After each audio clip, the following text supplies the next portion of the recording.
The Hamilton Ticats lose 35-11 to the Calgary Stampeders Saturday in Guelph. And Steve, we've been talking about incremental progress for this team throughout the season. This would appear to be a step backwards. Yeah, and not by an increment. This is a large step backwards. However, I think one of the things the coaches here have always said is that progress isn't necessarily a linear thing, and we sure saw that tonight. This has to be hugely disappointing for particularly the staff and for all Tiger Cat fans. What's going on with that offense?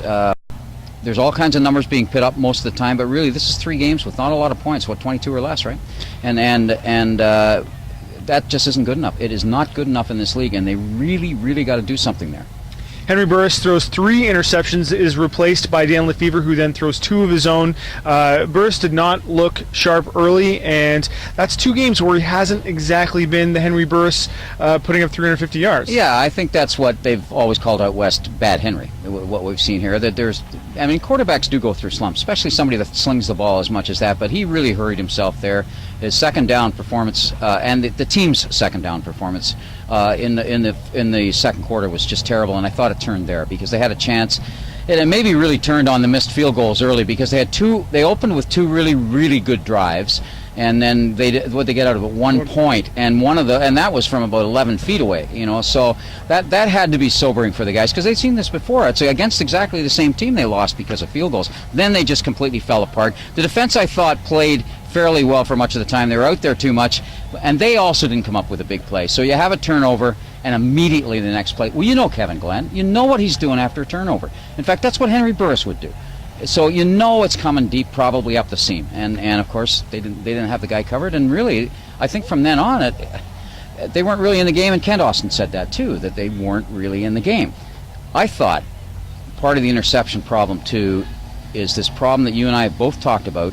They don't have the burner. They don't stretch the field. That's about as good a defensive backfield as you'll find. Defensive back 7 as you'll find. Back 8, the coverage, and that's what Austin said afterwards. It isn't just Henry Burris. There really was nobody open most of the time. That again reflects another personnel problem. A tight end, when they go tight end, nobody covers them because right now it's a tackle. Yep. The Ticats will have a new kick returner in, I think, early this week, a guy with some NFL experience, some kick return experience, so we'll see if that helps the offense. I think we're also going to be having a conversation about kicker again. Yes. Brett Lothar missed 2 field goals, including a shorty, and Austin didn't really answer that question in the press conference after the game. The one thing he did say, though, was this season will come down to these next 5 games. They're going to play 5 games against the East Division to finish the regular season. It starts next week in Toronto, and that's going to dictate, how the East Division shakes down for the Ticats. Well, as we're writing in the Spectator, they have yet to beat an elite team, and right now I would say Toronto is an elite team even without Ricky Ray. So they really got to step their game up. They really have to step their game up. I think they'll be buoyed by the fact that in the first game in Toronto, they should have won that game, but that's a long time ago. Shoulda, woulda, coulda, especially 8, 10, 12 games ago, don't mean much. They've got to, I just think they have to be better at certain crunch. That could be a leadership issue at points. I think this team has great leadership. That doesn't mean in every game they're leading well, and I'm not sure that happened tonight.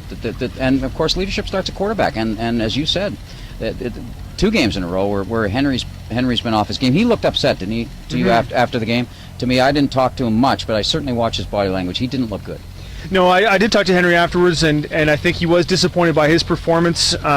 Didn't talk to fans, didn't sort of interact with fans as he normally does after the game. I think he was quite disappointed by his performance, and talked even right after this game about wanting to get back out there and face Toronto. I think all these guys, I think, are looking. Maybe we're a little guilty potentially of looking down the road. Austin talked about the fact that they've already been talking about the fact that these next 5 games are going to make a difference. You don't want to think that they were looking beyond Calgary at these next 2 Toronto games, but that certainly is a possibility. Yeah, it's a possibility, but I think more. A couple of guys, 4 or 5 guys told me off the record they might have overthought this game. Right. They might have overthought it because really, when it came down to it, was only a few plays last time. So you concentrate on the bad, but you better not forget the good that you did. Yep. And emphasize that and keep going at that. And really, a lot of the things they did well in Calgary, they did not do tonight. To me, though, still, Drew, this one's on the offense. This one was pretty well all on the offense. The defense didn't pick them up at a certain time, at certain times when they needed to, but this was an offensive loss. Make sure you check out the Scratching Post blog for all the report from Guelph, and we'll have a full stories and columns and all the things you need to know Monday in the Spectator. Reporting for the Hamilton Spectator from Guelph with Steve Milton, I'm Drew Edwards.